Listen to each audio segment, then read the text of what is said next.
and welcome to the AMA with Sanja and Nuno, one that was requested by the community, that was planned by the community, and we have a wonderful opportunity to discuss that. I want to thank everyone that was involved, that did this. Bienvenue tout le monde ici. Yeah, and also to our Chinese speakers, Nimen Hao, or the Putonghua, or the Bu Hao, and but you know, I can speak a little bit of Mandarin. And then ook vir my vrienden in België en in Holland, dag en 'n dag allemaal, wonderlijke tyd hier zo samen delen. Het is al wonderlijk wees om samen te gezels en dank u wel voor om op dit call te gekomen, né? Dank u wel. We can introduce our wonderful guest, Nuno, and they can do the Portuguese, guys, because I really cannot speak good Portuguese. Boa noite. I can just say boa noite, hola, welcome. Boa noite a todos, bem-vindos. This is Portuguese. Sanja, you can also perhaps say in Italian. Ciao a tutti, qua. Thank you, Sanja and Nuno. And I think the you know, we've had such amazing questions and we've got such an incredible community. If I just look at all these names, you know, I've seen so many of these names for 3 years. They've been part of the community for long. I can just name some of them: Utrust, Gentleman, Chris, Cryptocar, David, Das, Felipe, Flores, Jan, M. There's so many of them. Mario, they are all there, and we've seen them. T100,000, that's always been there as well. Welcome everybody, and enjoy the evening. Enjoy the questions. Thank you for great questions that you've given us, and we're going to start straight away. So the first question is going to be to you, Nuno. And that is by one of the members, by Utrust Gentleman, actually. It was about how do you hire people, but specifically, we all know Sanja, we know you, but how did you hire Sanja? I don't know. I mean, I know Sanja since late 2017, the early days of Utrust. Sanja was working at eBay, and we were contacted by her. And when I saw at ebay.com email, I was like, yeah, eBay wants to integrate us. I mean, it was the early days. Then obviously I talked to Sanja. We became friends. She shared the same vision as us. That's why she reached out to us as a crypto payment provider at that time. We didn't have product though at that time. I invited Sanja to go to our first live transaction. Many of you here remember it was in April 2019. Actually, it was in April 2018. And it was our first live transaction. Sanja was there, and she was already at, were you already at PayPal at that time, Sanja? I think no. Yeah, you were? I think I was, okay. Yeah, I think I was at PayPal. Yeah, I think you were, because your badge said PayPal at that time. Yeah, and the relationship grew. Obviously, she met the entire team. She was really passionate about crypto and what we were doing. And then the team invited her to join us. She was at PayPal at that time, so it was a tough decision for Sanja, I believe. But she joined us, started with us as the VP of partnerships. And then quickly became one of the most relevant persons in the company. And beginning last year, she stepped in as the CEO, and I think it was an amazing decision as a team that we made. I think she's a fantastic CEO, and it's a pleasure to work with Sanja on a daily basis. And that's the story in a short way. Yeah, that's wonderful. Yeah, Sanja, obviously the decision looking back now, it's maybe it was difficult now, but easy now to have decided. Yeah, for sure. I think at the time, what made me reach out to Utrust was I was still at eBay. I was just exploring options for crypto payments. And I really researched like everything that was available in the market. And I found Utrust, and I was like, wow, that's the project that I'm going to follow up with. And then funny story, like Nuno and I met actually in Milan. We had coffee. And at the time, I immediately knew I wanted to be part of Utrust. but I wasn't completely sure I wanted to leave the corporate world. So it took me another year, basically, when I went to PayPal, when I saw like the complexity related to online payments, and that really made me decide to jump. And yeah, of course, I'm super happy to be here today. Yeah, thank you for that, Sanja. Yeah, look, I think if we go to the next question, I think let's start with you and the Hold app. There's a lot of questions on the Hold app.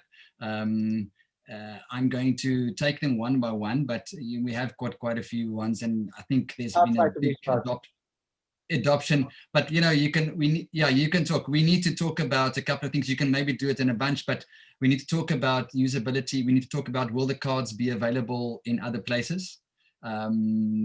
Also, can we pay with the app soon? Will the name of the app change? No, that's like that. Great questions. Let's start with the last one. Regarding the name, we brainstormed this a lot internally, obviously. I mean, for us to change the name is quite easy, as you can imagine. Just changing the logos and all of that.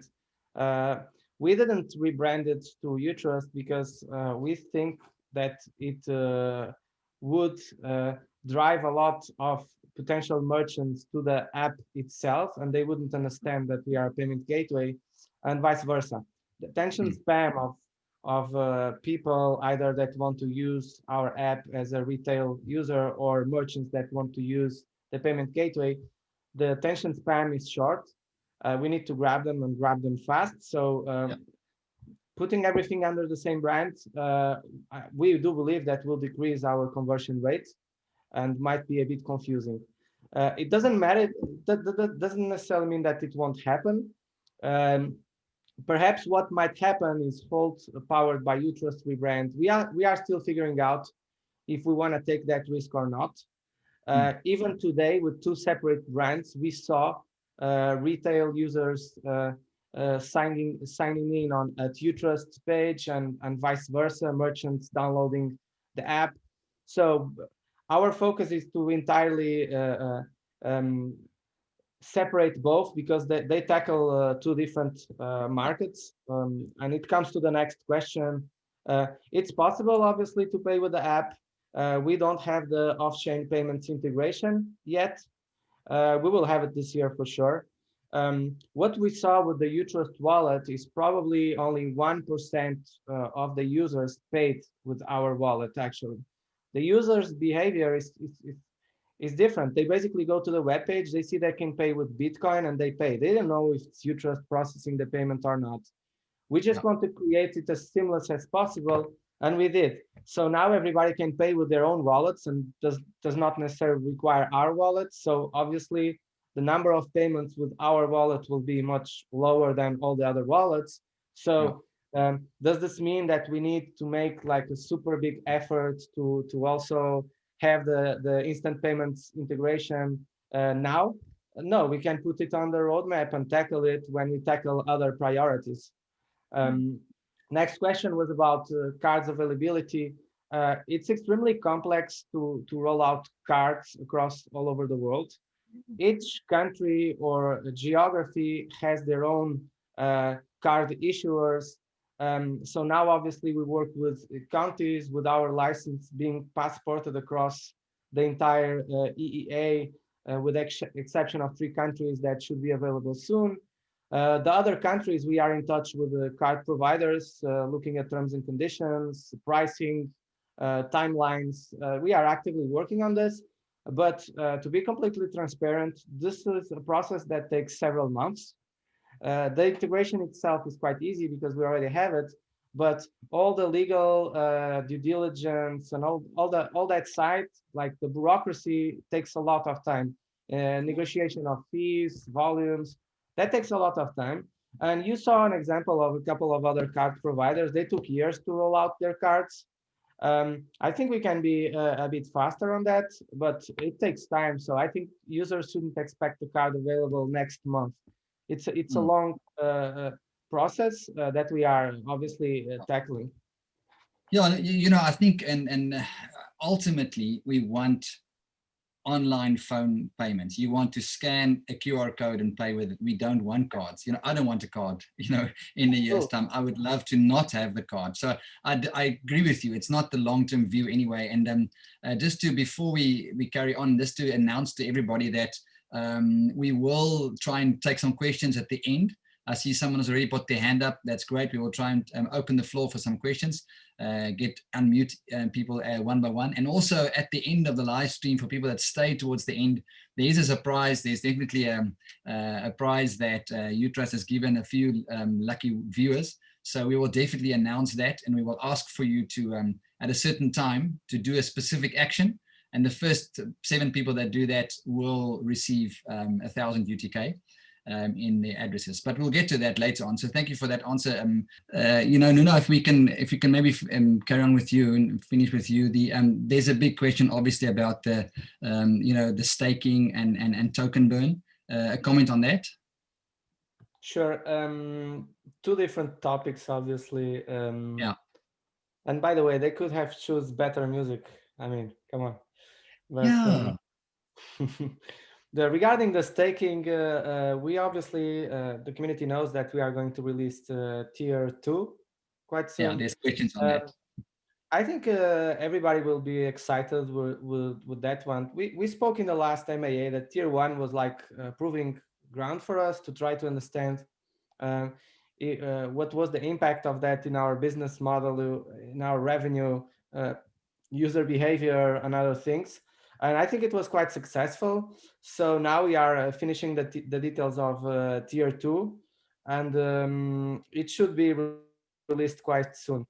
It will further increase the utility of our token, obviously, and enhance our tokenomics.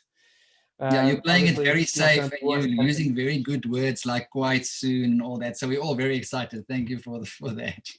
I need to, because whenever we give dates in development, if there are delays, then obviously community gets really upset, and we understand it. So that's regarding tier 2 staking. Regarding burn, we didn't implemented burn yet. I was discussing with Sanja this today. This is a tricky topic, because obviously we want that utility to be pegged to the token and the platform, but at the same time, we are looking now at the United States, and you saw the CoinGecko report in the last week. We were the top searched project in the US. US investors obviously cannot buy our token because we are not listed in US markets. But the demand there is just insane. Because they understand they use PayPal and other systems. They understand quite well the pain they suffered with this. That's why they are such a big fans of Utrust and what we are doing. For example, on our merchant signups, I would say at least 50% are US-based merchants, and we cannot accept them as of now. So. But this is obviously not related to the token. Token-wise, we didn't implement the burn yet because we are seeking clarification if it might be considered a security or not. We don't want to activate the burn and then it's considered a security, and it will harm us more than it will be. That's why we didn't implement it yet. And it's in full transparency. We are in talks with a couple of US-based exchanges. There are not many, so you can make your assumptions, but obviously we are under NDA. We cannot jeopardize UTK being available on the US market just because we want to rush the implementation of the burn mechanism. We have, if we are listed in any US-based exchange, we will implement something to replace the burn mechanism. It will have pretty much the same effect. But it will not be obviously considered a security. This doesn't mean that our burn mechanism is considered a security in Europe. We are just very, very cautious in what we do, because we don't want us to be completely banned from the US market. it will harm us in the long term. So these are not decisions that we take lightly. We brainstorm this a lot. We have specific meetings to discuss all the details around this. It doesn't mean it won't be implemented. It means that we are on standby, awaiting feedback from a couple of US-based exchanges. Once we get their feedback, we will decide what to do. Either proceed with the burn mechanism or replace it for something that we consider really cool, but as a plan B. It's not that we are going to strip UTK from utilities. That won't happen. That will never happen. We are just extremely cautious when it comes to the US market. And the CoinGecko numbers just showed how desired UTK is at that specific market. So we are very cautious. That's it. Yeah, that basically answers the last questions that I had for you as well. And obviously, you know, with the SEC, you cannot take a chance with the SEC and what's going to happen there. So I absolutely agree with you. That is a very wise decision. And I think, you know, for the long term in global payments, online global payments, that's where you want to be. And you can't risk that absolutely. Yeah, so Sanja, moving to you. Sure, let's burn short term. Yeah, let's burn some tokens. And then we are considered security and what? We are not going to shoot ourselves in the feet. So the market is completely different from when it was in 2017. The guidelines are coming. We are on standby to understand what will be positive and what might be negative for UTK. This is not a short-term game. We are always here for the long term.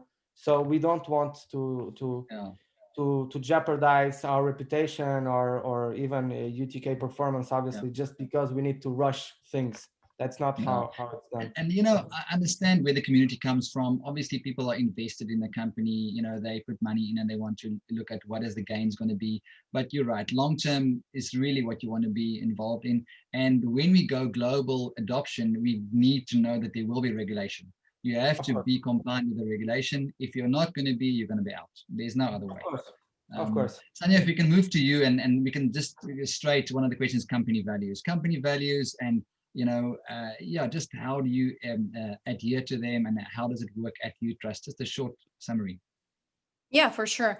We are very lucky because basically what we did last year as an exercise within the whole team is we came up with the company values with the team. So it's basically a work that the whole team made together. So it was not something imposed like in other companies from the top or from leadership, but we really sat down and we had a specific session just to brainstorm about what our company values are going to be and how is everyone going to adhere to them. So they're very simple. They seem kind of obvious, but they're not. So the first one is, of course, people first. So that means for us creating a great company culture, a culture where people can grow and thrive. And people grow for us is as important as the growth of our product. So we make sure that we have an amazing culture where everyone can grow and thrive and really fulfill their potential.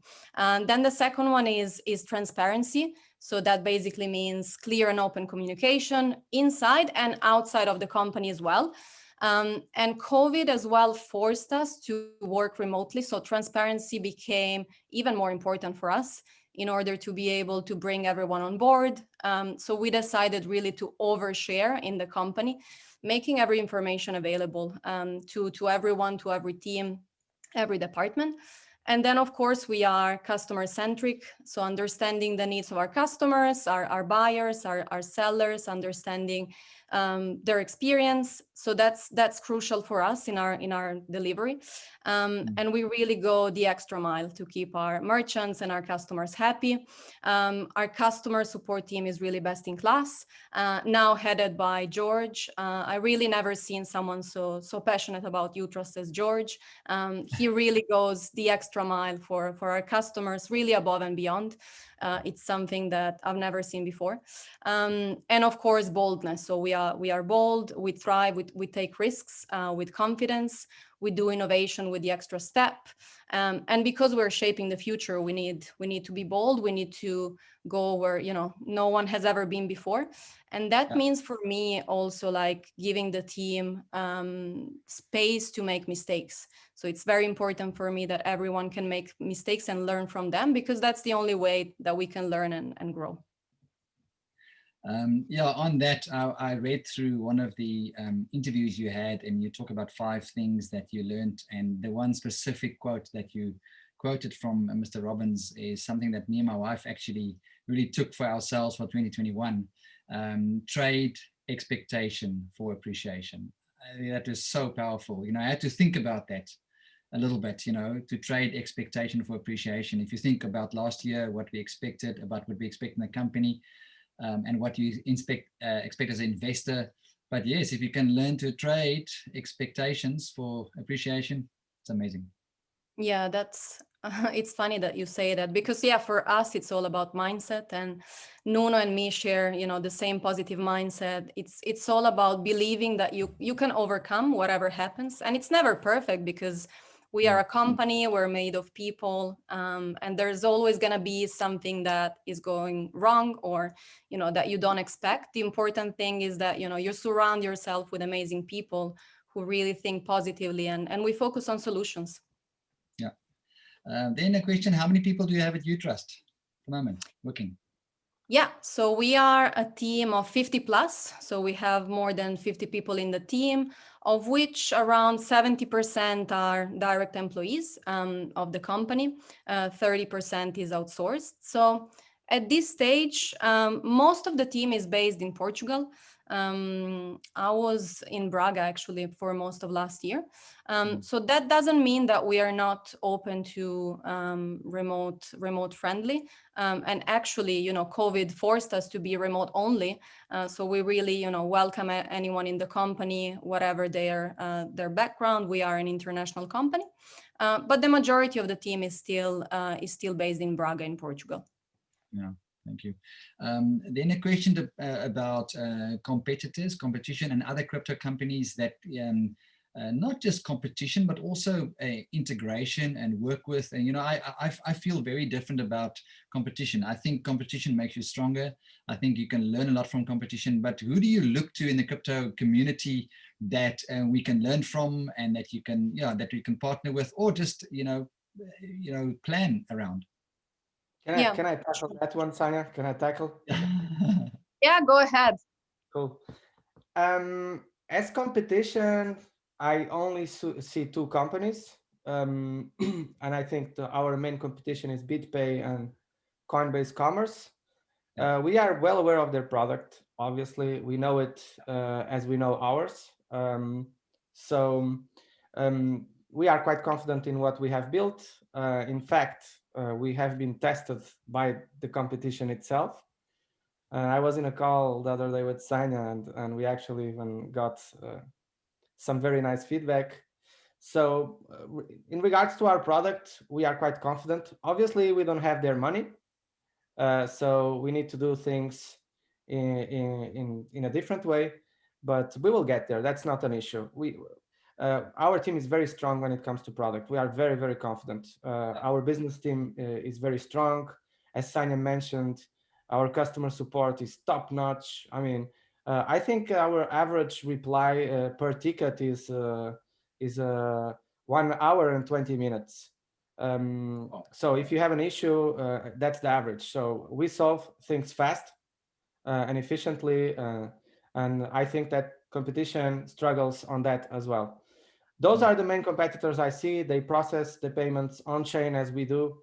They do conversion to fiat. BitPay does automatic as we do. Coinbase Commerce is manual, but they still have that feature. Then you have a couple of other crypto payment gateways. Some of them claim they are crypto payment gateways, but they don't process the payments on chain. Some of them process the payments on chain, but they obviously do not have our value props, and their technology is far away from ours. So we are quite confident when it comes to competition, but obviously it always comes to actually building more on top of what we have, and being extremely efficient with the budget we have. We are not a Coinbase, we don't have billions to spend. Yep. So each decision we make, we need to brainstorm it like 1,000,000 times until we are 100% confident that with the resources we have, time, and obviously financial resources, if we can execute it. And yeah, and I'm not telling that Utrust is not financially well. It is, but we look long term, so we are cautious. Even a small bill of 50 euros, we are cautious on how we spend it. Sounds crazy for a company that did an ICO, but that's why we are still here, very comfortable with a nice, steady, low burn rate, with a long runaway, and that's the long-term vision as well when it comes to not overbuilding and just looking well to our resources and understanding if this is something we need to do or not.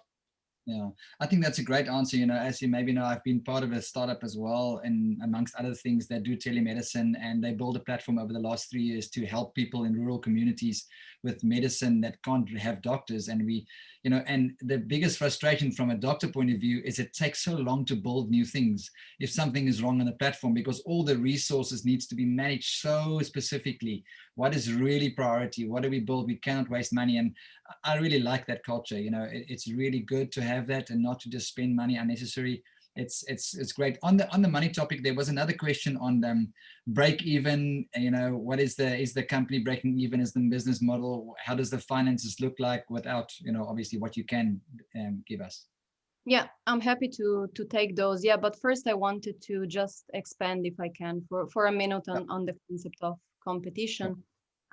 So we also have indirect competitors, right? So we look at the whole market of fintech and online payments. So we constantly monitor competition. So, you know, the likes of checkout.com, Stripe, PayPal are considered indirect competitors, because organically, you know, some of their customers are going to shift to crypto payments. So for this matter, we actually created an internal team, and what they do is research.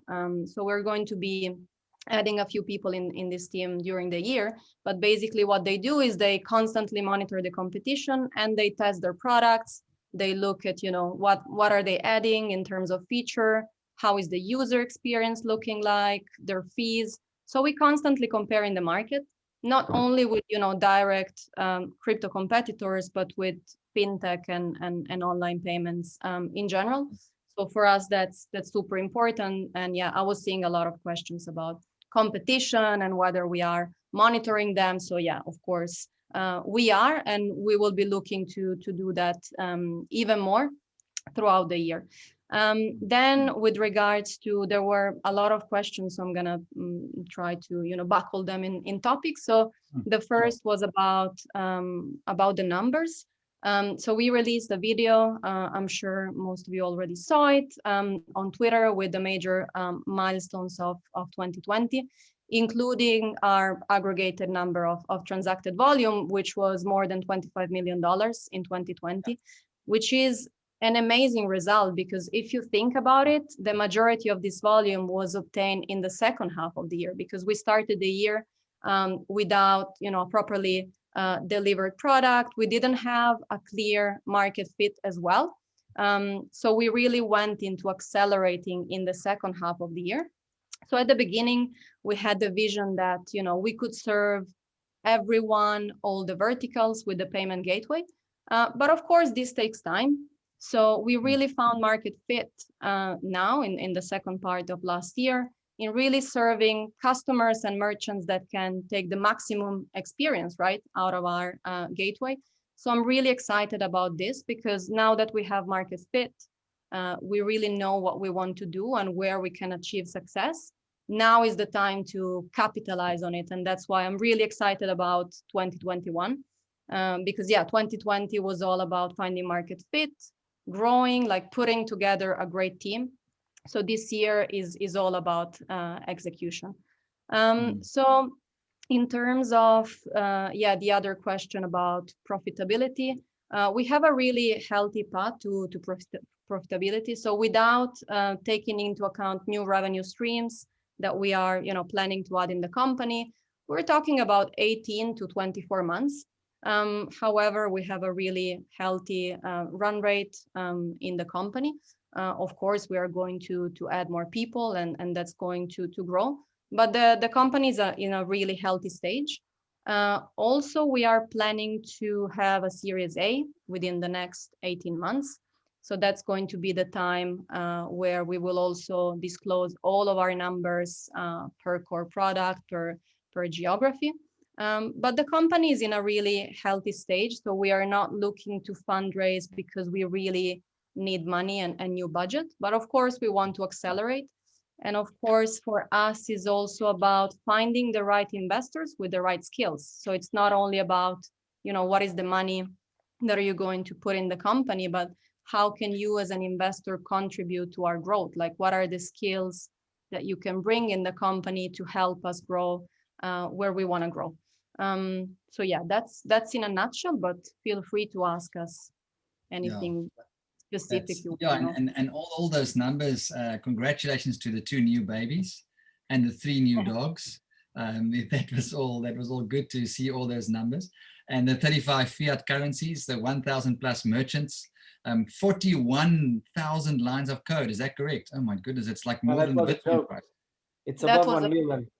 Yeah. It was the Bitcoin price. One of our developers alone did more than that. So it was a joke. At the end of the video, you see we have more than 1 million lines. I saw the end of the video and I thought, okay, that can't be, that was the Bitcoin price. Yeah, that was the Bitcoin price. Our marketing team likes to do a lot of jokes, I guess. Yeah, I like that. That was good. Just wondering who's going to pick it up, but that's great. And then, the transaction volume you spoke about. So for everyone that hasn't seen it, have a look at the latest video release on the announcements, and you will see all the numbers of 2020, which is wonderful. Then just a little bit on a less serious note, any sort of hobby that you each have got that the community doesn't know about, that's out of crypto, that you like doing in your spare time? Yeah, you mentioned one of mine. So for me, it's like everything about self-development, following amazing coaches like Tony Robbins and others. So yeah, everything related to self-development and mindfulness. So like, what tools can you use to really help you in your everyday growth?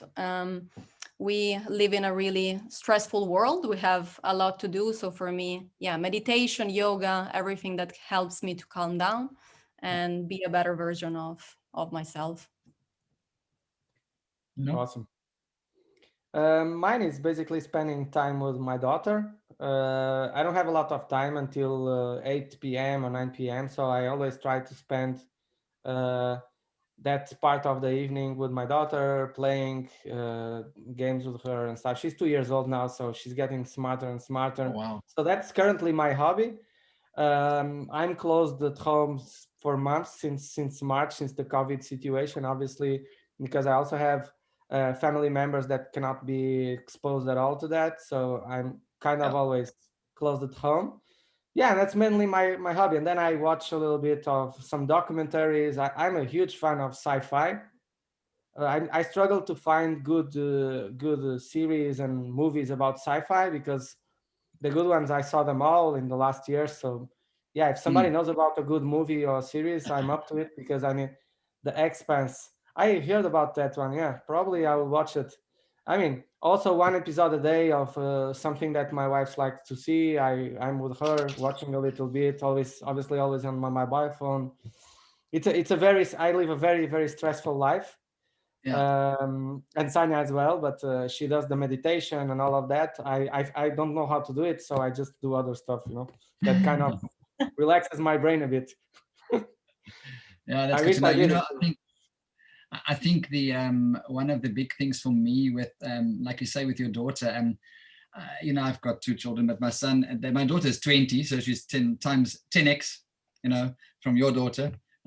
Like maybe we'll see with the Utrust price 10x in 2021, like everyone wants, obviously. It is great for a father to find something that they can link up with their daughter. With the son, it's naturally for us a little bit easier, but that's why, my daughter's a musician and all that. So we learn languages together, and we listen to music together. We do girl stuff, and I think it's so important for dads to know that you can't just watch the Utrust price all the day and crypto all the day. Find stuff to do with your daughter, that's important. Obviously, definitely. And teach them about finances. I think one of the most powerful things, yeah, the women that know about finances, they can change the world. And like we see in Sanja, that's so great to have. That's great. And that's from my mother-in-law. My mother-in-law said to me, you marry this daughter of mine. She has her own bank account. You teach you don't dominate her with finances. And my mother-in-law taught me that, so that is great. And she's checking if I'm doing it with my daughter as well. So yeah, then, to start finishing up before we open up the floor, roadmap for 2021, any comments on that? Yeah, I can take that, and please feel free to build up. So there are many topics that we are very excited about.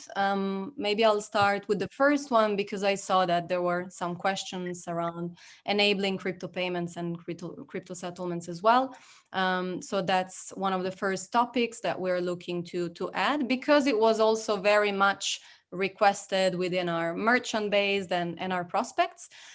So the main, challenge here is going to be understanding how to offer the service to different types of merchants. So there are merchants that, of course, are very familiar with crypto. So probably they just need an easy settlement, and others that are more, in the traditional side of the business that have no idea what to do with cryptocurrencies, how to treat them. They don't know much about blockchain. So probably, they will need a more sophisticated service as well. So we're just studying and understanding how to best serve different types of merchants that we have in our portfolio. And then there are multiple topics that we will be looking to work on in the next few months and weeks. One is really major improvements to our exchange mechanism, both for Hold and for Utrust. To be able to really provide the best rates to our customers, and also to increase our business profitability. Then, of course, consolidating our payment experience. So the team that I mentioned before, the research team, did a very big round of interviews, and we understand that we need to keep boosting our payment experience, of course, because the more we grow, the more feature we are adding. So both connecting Hold with the rest of the payment ecosystem in a better way, and also being able to tackle cases like underpayments in a more fast, in a more efficient way. So yeah, we've been growing a lot. There are many pain points that we intend to continue working on, such as security. We will have audits again this year in our system, and last but not least, the whole B2B area. So as I said before, we started as a B2B2C payment gateway, so serving merchants whose customers are buyers. And more throughout last year, we understood that where we really can bring efficiency is with cross-border trade payments, and mostly related to B2B. So offering a better B2B solution and a better invoicing solution. Yeah, thank you. That's great. Obviously, on the Hold side, on the wallet, we also have some nice surprises coming. Yeah, while you're on the wallet, I think some people have wondered that, but maybe just to explain a little bit. So if people that know Etherscan and they know Ethereum wallets and all that, so if you go to your Hold app and you get the Ethereum address that is on there for your ETH or for your UTK, which is the same address, and you put that into Etherscan, you don't see the number of tokens that you actually have on the app if you put it in Etherscan. I know you don't, but can you comment on that, just for someone that might wonder? Okay, in order for you to see that, this would mean that the tokens would have to sit there, and it's a security liability. Basically, your deposit address is just a bridge, so then it goes to our cold storage. Otherwise, it will be in a hot storage. Okay. I saw a question like that, and I think it's important to know as well, because obviously people think they can, some people must just know, you cannot just swap an ERC20 token for Bitcoin in an instant. It just doesn't work like that. For now, you can't. I mean, those are different blockchains. It's impossible. It's your deposit address is basically a hot wallet that is a bridge. So immediately once they arrive to the hot wallet, we move them to the cold storage. Okay. So we are not exposed to the risks of being hacked. And when I talk about cold storage, I'm talking about BitPay that has an insurance of $1 billion. So we are pretty much covered on that side. We also have insurance for the fiat side of the wallet. So the accounts are segregated. In the event that the bank goes bankrupt, your funds are safe. It's on the terms and conditions of Hold. If you want to read them, it's boring. We know how many people read that, so Nobody so reads it's that. wonderful to tell us. I think it's very assuring to know that, because a lot of people I know have transferred, just the people that I know that use Hold, and in my family and all that, they've transferred a lot of their crypto into the app, because it's easy to go to USDC, it's easy to go to Bitcoin, to switch from Bitcoin to ETH to UTK. It's really a great option. The one question on that, there has been questions on, will we be able to swap from UTK to USDC? You will be able to swap from UTK to all of the currencies. We didn't did it yet because there is no pair of UTK to certain pairs on our liquidity providers. This means that basically each time you for example exchange USDC to UTK, we will have to convert the USDC to USDT and then the USDT to UTK on the background. So this is a more complex transaction because there are no such pairs in the exchanges. This means that it involves a bit more effort to build, but relax, we are building it as we speak. Should be out there in a couple of weeks or a month or two. It's on our pipeline and being built as we speak.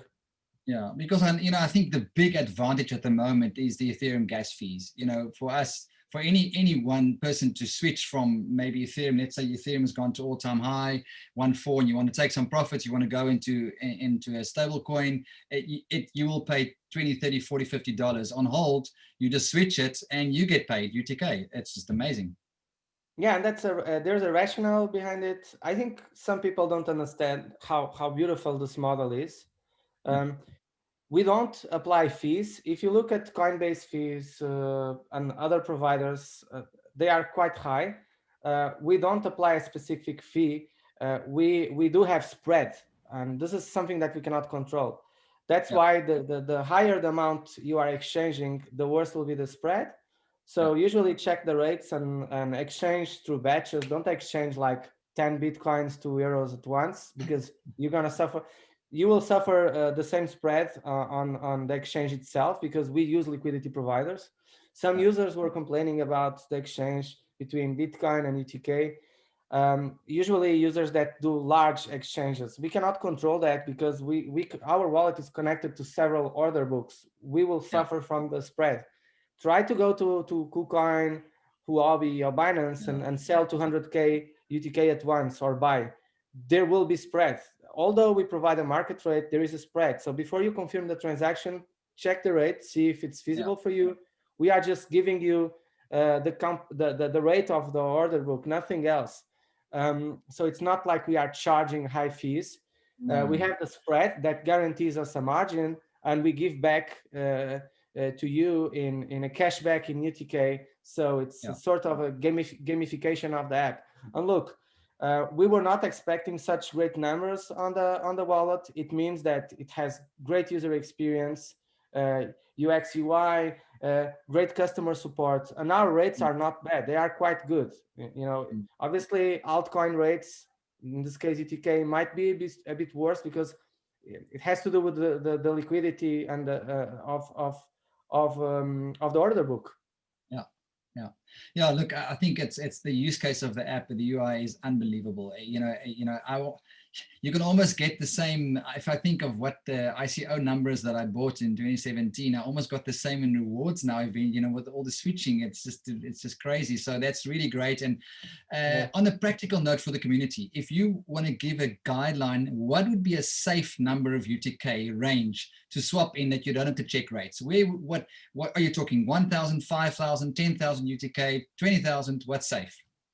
I think the beta is like around 10,000 UTK, 5 to 10,000 UTK at each time. That's what you do if you go to Binance or KuCoin or wherever anyway. So apply the same strategy. We give you the rate at the end. If you want to convert to 100K or wherever, we will give you the rate. It's there, but there is obviously the order book. issue because it's not Utrust that provides liquidity. We pull liquidity for the trades like any other app does, you know. Is there any negative to use less than 5,000 UTK? No. The less the amount for each trade, the better. Like in an exchange, apply the same strategy. It's spot trade. There's no slippage. Some users don't understand the mechanics behind an exchange, and that's why we are going to put something in an app that will say, "Hey, the spread is high. Are you sure you want to do this transaction?" But this mainly happens with UTK due to the order books and liquidity. Obviously, it won't happen if you are trading Bitcoin against Ethereum or USDC, USDT. No. They have billions in liquidity. Obviously, UTK doesn't, you know. Yeah, that's a great One answer. day, maybe. And very practical. Okay, so what we can do, if you're okay, can we go to questions? I see there's a hand up. Let's go. If there's anyone on the floor that wants questions, we can unmute and ask a question. I think AT is the person that had the hand up the first. First, I'll ask him to unmute and ask his question.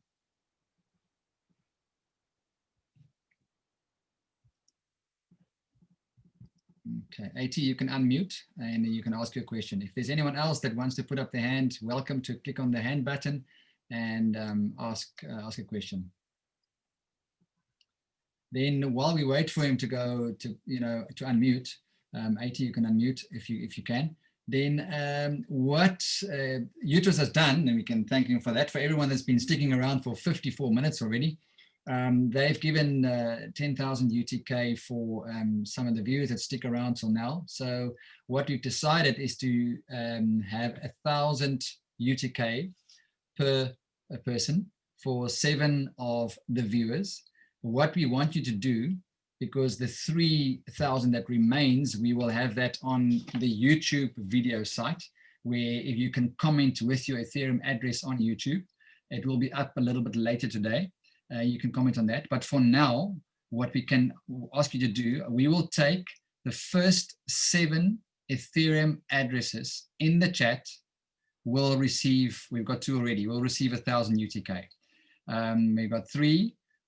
Okay, and we'll come and you will see it'll be all on it. We will have it on so that you can see it's perfectly fair.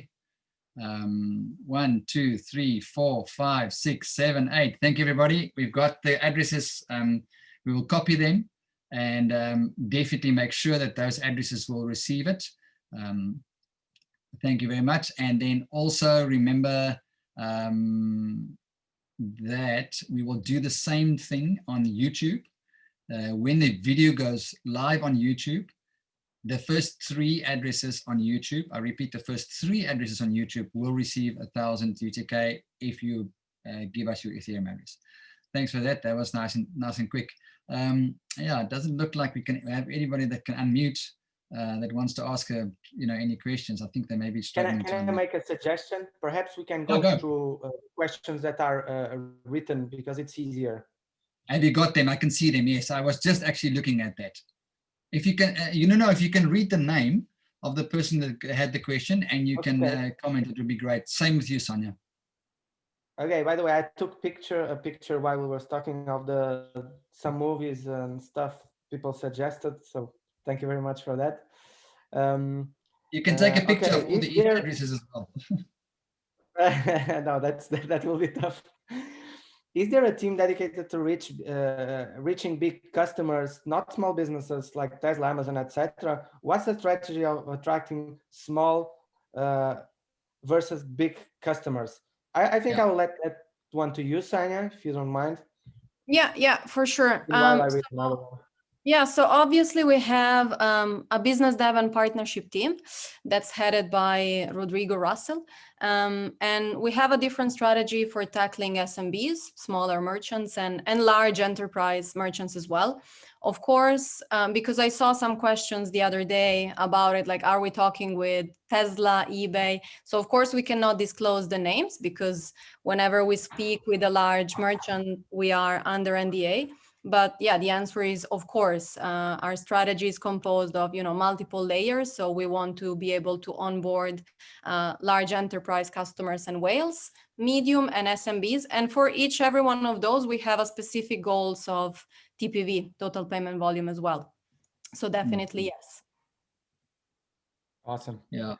You know, that question, I know you probably can't answer that, but everyone is asking how much UTK will we have Yeah, no, to that's a great one. Yeah, that's a great one. I think what we can do, and I want to listen more to the community in this case. I think what we can do is we are finalizing the model of tier 2. Then I think we can discuss it openly on our Telegram channel with the community. And then I think the community should propose what's the amount they think it's fair. Obviously, the more people lock, the better for the performance. But at the same time, our vision is not to exclude people that have smaller amount of tokens, because we don't know how much effort they made to actually have those tokens. So we don't want this to be super exclusive. It needs to be always inclusive. But let's hear to what the community has to say regarding that. Another great question here I see. When a new Utrust store, t-shirts, mugs, and hoodies. Regarding the new store, we have so much stuff to do that we can obviously put some resources in doing that, and we will. But at the same time, regarding the merch with the COVID situation, it's kind of tricky to go to a facility to produce the merch and all of that. So I think once the COVID ends, hopefully we will tackle the merch situation. I also need some merch. I only have the old merch. So yeah, definitely once this COVID situation settles down, we will do something fun. And I know George is here in the call and he loves that. He's always, we should have merch and stuff. And I'm like, yeah, you're right. So definitely something that we will do. Yeah, and just for everyone say, George, that's Jorge now. George, in Portuguese is Jorge. You can call him Jorge. Jorge. Spanish variation. Oh, is it the Spanish version? Because I can say those sounds, you know, in Afrikaans we have those sounds. So Jorge is not a difficult sound for us. Anyway, yeah, no, it would be great. Okay, anything else on the questions there that you see? There was a question before about the customer advisory board, because I think it was featured in our video. Yeah, so basically the customer advisory board is not like the formal board of the company of directors, but it's single individuals that are supporting us on specific topics. And we have amazing people there. So we have the previous CTO of eBay. We have the previous B2B head of eBay as well. We have people from Farfetch, from Amazon, from the aviation. So obviously they are bringing, you know, their knowledge into specific topics and specific verticals. And that has been super useful. It allowed us to scale faster and really have that specific knowledge that otherwise you need to search for many, many months to hire someone internally. Yeah. Okay. Yeah, it's fantastic, to be honest. I mean, we have huge support from our advisors, and I think it plays an important role in our success currently and in the future, obviously.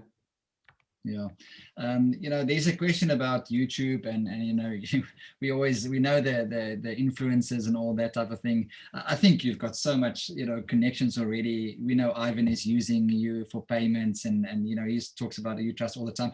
I still remember. I actually still have a copy of the first time when I asked him about Utrust, and he said, you know, it was last year around I don't know, May or June.